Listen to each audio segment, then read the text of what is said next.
Jauhnya jarak nan ditampuah, menjalangi tampai nan alun banyak orang tahu. Sejauh mata memandang, alam hijau nan asri, udara nan sajua, bukit nan baliri. Jauh dari ramainya kota. Tanah yang dahulunya hanya dipandang sebagai tanah biasa, kini kami tanami dengan harapan. Karena bagi kami, tanah wakaf bukan hanya tanah pemberian, tetapi amanah nan harus dijaga, diusahakan menjadi tempat nan membawa manfaat untuk orang banyak.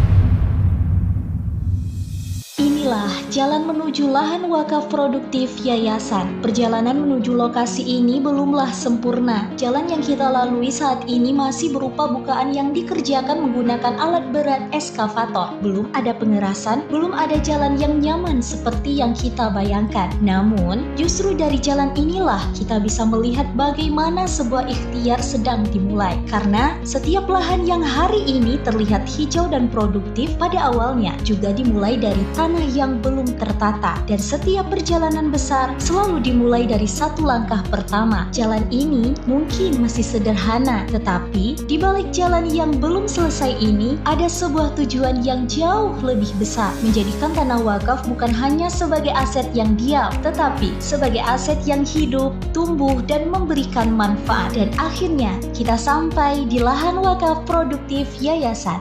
Lahan yang hari ini sedang kita lihat bukan hanya hamparan tanah. Di atasnya ada amanah, ada harapan, ada kerja keras, dan ada cita-cita agar wakaf mampu memberikan manfaat yang terus tumbuh dari waktu ke waktu. Di sini, berbagai tanaman mulai dikembangkan. Ada tanaman alpukat yang dipersiapkan untuk menjadi bagian dari potensi hasil lahan di masa yang akan datang. Ada pula tanaman kopi yang menjadi salah satu komoditas utama yang dikembangkan di lahan ini, dan di antara tanaman-tanaman tersebut dikembangkan pula tanaman tumpang sari berupa cabai rawit.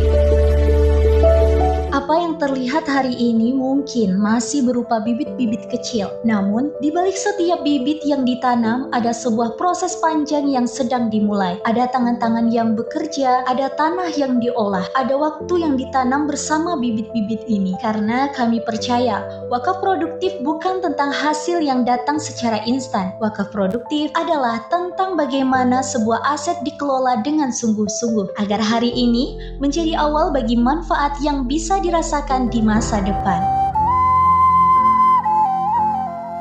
Ikhtiar pengembangan lahan wakaf produktif ini juga mendapat perhatian dan apresiasi dari berbagai pihak. Dalam kegiatan resesnya, anggota DPRD Sumbar fraksi PKS Ibu Nurna Eva Karmila menyampaikan apresiasinya terhadap langkah yayasan dalam mengembangkan aset wakaf menjadi lahan yang produktif dan memiliki potensi manfaat bagi masyarakat. Kami sangat bangga dengan Yayasan Wakaf Produktif Center. Hari ini wakaf produktif itu yang sangat dibutuhkan oleh masyarakat. Jadi kita pancing berkah negeri Bateng Gadangko dengan Bapak Ibu ikut membuat wakaf produktif itu berhasil. Apresiasi tersebut menjadi pengingat bahwa apa yang sedang dikerjakan hari ini mungkin masih dalam tahap awal, tetapi setiap proses yang dilakukan dengan amanah, kesungguhan, dan perencanaan yang baik, insya Allah akan membawa hasil yang lebih besar. Wakaf bukan hanya tentang apa yang kita miliki hari ini. Wakaf adalah tentang apa yang ingin kita tinggalkan sebagai manfaat. Sebuah tanah dapat menjadi sekedar tanah, tetapi ketika tanah itu diwakafkan dan dikelola dengan amanah, ia dapat menjadi sumber kehidupan. Tanaman yang tumbuh di atasnya dapat menjadi hasil. Hasil yang dikelola dengan baik dapat menjadi manfaat, dan manfaat yang terus dikembangkan dapat menjadi amal yang insya Allah terus mengalir.